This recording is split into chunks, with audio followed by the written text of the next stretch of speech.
क्या आपने कभी सोचा है कि अगर देश के प्रधानमंत्री या किसी राज्य के मुख्यमंत्री को जेल हो जाए तो क्या वो सलाखों के पीछे से सरकार चला सकते हैं? आज तक कानून की किताबों में इसका कोई सीधा जवाब नहीं था, लेकिन अब दिल्ली की सत्ता के गलियारों से एक ऐसी खबर आ रही है जो देश की सियासत में भूचाल लाने वाली है। एक ऐसा कानून बनने जा रहा है जिससे जेल जाते ही प्रधानमंत्री या मुख्यमंत्री की कुर्सी ऑन द स्पॉट छिन जाएगी। जी हाँ, तारीख नोट कर लीजिए, 20 जुलाई। इसी 20 जुलाई से देश की संसद का मॉनसून सत्र शुरू होने जा रहा है। ये सत्र करीब 3 हफ्तों तक चलेगा। वैसे तो मॉनसून सत्र में बारिश की बूंदें गिरती है, लेकिन इस बार संसद के अंदर सियासी पारा उबलने वाला है। वजह है सरकार का वो एजेंडा जिसके तहत कई बेहद अहम और बड़े बिल पेश होने वाले हैं। आपको याद होगा, पिछला सत्र सरकार के लिए कुछ खास नहीं रहा था। महिला आरक्षण और लोकसभा सीटों को 50% तक बढ़ाने वाला संविधान संशोधन विधेयक पास नहीं हो पाया था, क्योंकि दक्षिणी राज्य आबादी के आधार पर सीटें बढ़ाने का विरोध कर रहे थे। सरकार इस बार उसका नया ड्राफ्ट भी ला सकती है, लेकिन इस बार सबसे ज्यादा चर्चा महिला आरक्षण की नहीं बल्कि एक दूसरे सुपर विस्फोटक बिल की हो रही है।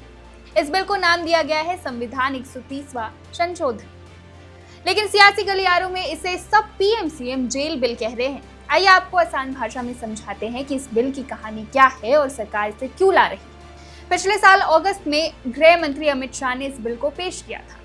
इस बिल का सीधा सा नियम है, अगर किसी प्रधानमंत्री, मुख्यमंत्री या फिर मंत्री पर कोई ऐसा गंभीर आपराधिक मामला दर्ज होता है जिसमें 5 साल या उससे ज्यादा की सजा का प्रावधान हो और वो गिरफ्तार होकर लगातार 30 दिनों तक न्यायिक हिरासत यानी जेल में रहते हैं, तो 31वें दिन उनकी कुर्सी अपने आप चली जाएगी। राष्ट्रपति या राज्यपाल उन्हें पद से हटाने का आदेश जारी कर देंगे। सरकार का साफ तर्क है कि कोई भी नेता जेल के अंदर से सरकार नहीं चला सकता। ये संवैधानिक नैतिकता के खिलाफ है। आपको याद ही होगा, दिल्ली के पूर्व सीएम अरविंद केजरीवाल और तमिलनाडु के पूर्व मंत्री सेंथिल बालाजी के मामलों के समय ये बहस पूरे देश में छिड़ी थी। ये बिल उसी बहस का नतीजा है। अब इस कहानी में एक बड़ा मोड़ आने वाला है। इस बिल की बारीकियों को जांचने के लिए एक संयुक्त संसदीय समिति यानी जेपीसी बनाई गई थी, जिसकी कमान बीजेपी सांसद अपराजिता सारंगी के हाथों में है। खबर यह है कि मॉनसून सत्र शुरू होने से ठीक 3 दिन पहले यानी 17 जुलाई को जेपीसी इस बिल पर अपनी फाइनल रिपोर्ट को मंजूरी दे सकती है। अपराजिता सारंगी का कहना है कि बिल की नीयत पर किसी ने सवाल नहीं उठाया। हर कोई चाहता है कि राजनीति से अपराध खत्म हो, लेकिन बिल का मिसयूज ना हो, यानी कोई सरकार का गलत फायदा उठाकर विपक्षी मुख्यमंत्रियों को फंसा न दे। इसके लिए जेपीसी इस बिल में कुछ कड़े सेफ्टी गार्ड्स यानी सुरक्षा उपायों की सिफारिश करने जा रही है।